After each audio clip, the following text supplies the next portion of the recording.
Fala, meus camaradas, minhas camaradas, eu sou Eduardo Ferrari, trago notícias importantes sobre o nosso Vasco. Não pule sequer uma parte desse vídeo. Se inscreve no canal, deixa o seu like, acione o sino das notificações e vamos com tudo, para cima de tudo e de todos, porque aqui é Vasco e não tem isso não. Bom, vamos falar sobre os treinamentos do Vasco no CT Moacir Barbosa. A CBF detalhou os 3 últimos jogos do Vasco na Série B do campeonato desse ano. Sobre o Facundo Farias, jogador argentino que não está no radar do Vasco da 777. Os jogadores do Vasco estão emprestados e estão fazendo diferença em seus clubes. E o Pedro Raul, uma possibilidade real, tá, de jogar no Vasco em 2023. Bom, galera, começando aqui com a questão do CT Moacir Barbosa, né, que o Vasco utiliza para os seus treinamentos. É o CT oficial do Vasco, lindo CT do Vasco, vale ressaltar isso aqui. Enfim, vai ser utilizado apenas para o time profissional. E não tem necessidade também, não vejo necessidade da base treinar no CT, de sobrecarregar o CT Moacir Barbosa, porque a base do Vasco é muito grande, né? Sub-15, sub-8, sub-10, sub-20, enfim, são muitos jogadores. Então, nós temos, tá, o CT de Duque de Caxias, ou seja, nós temos 2 CTs e temos esse conforto, né? O CT, a base treina no CT de Duque de Caxias e o profissional treina no CT Moacir Barbosa. Não vejo por que polemizar isso, né? Já que o Vasco tem esse conforto, tá bom? Vamos falar sobre a CBF também aqui, que detalhou os 3 últimos jogos do Vasco na competição. Nós estaremos em todos esses jogos transmitindo aqui no canal. Então cola aqui no canal, deixa aí o seu like, expulsa para todo mundo e avisa, o canal Vasco Connection vai pegar firme, transmitindo esses jogos, viajando junto com o Vasco para transmitir os jogos nas últimas rodadas do Campeonato Brasileiro. Vasco e Criciúma, numa quinta-feira, dia 20/10, vão guardando as datas, tá? Porque mudou tudo, tá? Às 21 horas em São Januário. Vasco e Sampaio Corrêa, dia 27/10, às 20 horas em São Januário. E aí o Vasco fecha o campeonato dia 6/11 contra o Ituano, lá em Itu, tá? Às 18h30, ou seja, são jogos importantes. Pode ser que o Vasco chegue aqui já classificado para a Série A do Campeonato Brasileiro, ou não, o Vasco precisa, de repente, 2 jogos seguidos em São Januário aqui, Criciúma e Sampaio Corrêa, o Vasco joga contra esses 2 times e ganha, enfim, e concretiza aí o acesso do Campeonato Brasileiro. Outra questão, vamos entrar nesse assunto envolvendo contratações, porque ontem eu vi matérias que o Vasco só ia começar o planejamento após a confirmação do acesso para a Série A. Eu aqui, Eduardo, conversando com pessoas ontem, procurei entender melhor a situação e não é bem assim, tá? Não é bem assim, não é assim, o Vasco só vai começar o planejamento para a próxima temporada 2023, após o acesso. Não é bem assim, gente, tá? O Vasco, na verdade, já começou esse planejamento, tá bom?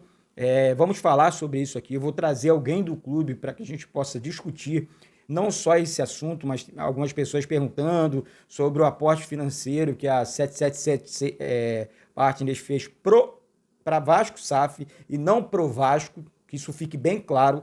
Essa grana foi para Vasco SAF, quem administra isso é a SAF do Vasco, não tem nada a ver com o Vasco, com os administradores Vasco, e sim com a Vasco SAF. Então não tem motivo nenhum, não tem polêmica nenhuma envolvendo isso, tem que parar com essas papagaiadas, porque isso aí não ajuda em nada. Os salários estão em dia, enfim, os fornecedores estão em dia, credores em dia, tudo em dia e em paz dentro do nosso clube. O Jorginho está trabalhando tranquilo, o Jorginho trabalha a motivação, o Jorginho trabalha a parte tática desses jogadores. Vamos falar sobre isso, falar como foi o treinamento do Vasco também, muito importante tudo isso, porque amanhã é uma decisão contra a primeira decisão das 7 que nós temos na Série B do Campeonato Brasileiro, e amanhã eu estarei em São Januário também, então cola aí, pré-jogo, jogo, pós-jogo, tudo aqui no canal, vamos com tudo. Vamos falar sobre esse argentino aqui, o Facundo Farias, meio argentino, revelação, joga muita bola e tal. Ah, mas tem clubes europeus interessados, mas o Vasco também está na briga e o Vasco é um caminho muito forte, né, para o Facundo Farias. Isso por quê, gente? Deixa eu falar uma coisa para vocês aqui. Não sei se vocês perceberam, mas a situação do Vasco mudou. A questão envolvendo a nossa instituição mudou. O Vasco antes era um clube que ninguém queria jogar porque não pagava salários, porque não tinha como disputar financeiramente com outros clubes, uma aquisição dessa, por exemplo. Agora não. Agora o Vasco tem como fazer uma oferta, competir com clubes da Europa, tá? E a questão de honra, o Josh gosta muito disso. Não, não vai jogar lá não, vem jogar aqui no Vasco porque eu quero você no Vasco e ponto.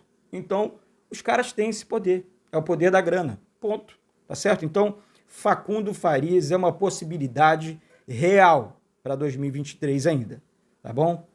Assim como outros jogadores que ainda não chegaram, e dificilmente vai chegar ao conhecimento de todas as pessoas, porque alguns jogadores o clube trata com muita cautela, com muito sigilo, e tem que ser assim, é normal, tá? No mundo esportivo, enfim, no mundo do investimento.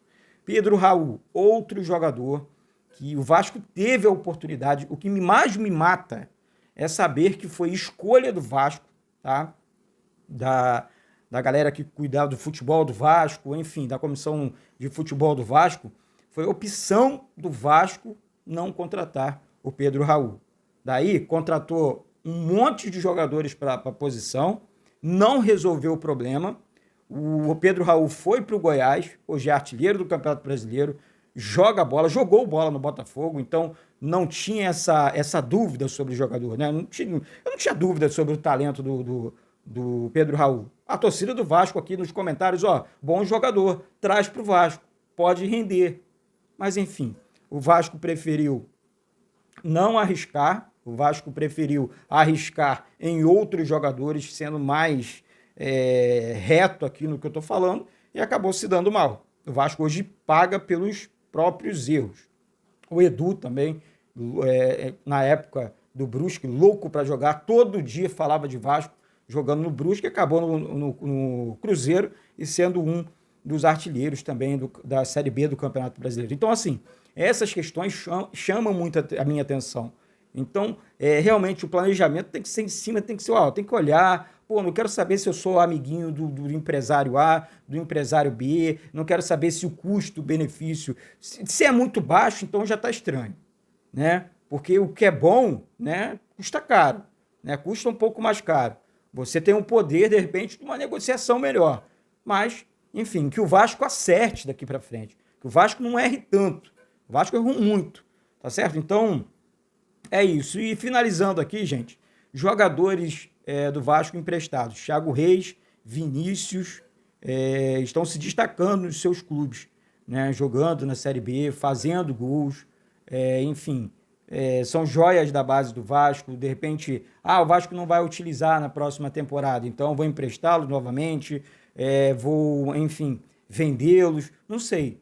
Tem que buscar a valorização desses jogadores, porque foram criados no Vasco, o Vasco investiu nesses jogadores e agora eles viraram destaque nos seus respectivos clubes e hoje, enfim, retornaram para a Série A, um exemplo para a Série A não, estão fazendo bons jogos e manter, porque esses clubes querem se manter na Série B do Campeonato Brasileiro, sabe? Um exemplo, o Ituano, que é o clube onde o Vinícius joga, tá bem na competição, tá fazendo bons jogos, né? O Thiago comemorou o acesso junto com o Botafogo de São Paulo, sabe? Então e aqui contra o Volta Redonda, foi no Rio de Janeiro, eu tô lendo a matéria aqui, sabe?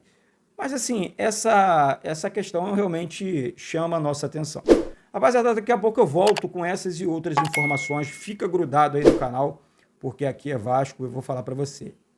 Cada dia que passa, o coração aperta e a ansiedade aumenta pelo acesso, mas vamos com tudo, porque nós vamos conseguir. Aqui é Vasco. Um beijo no coração de todos e saudações vascaínas.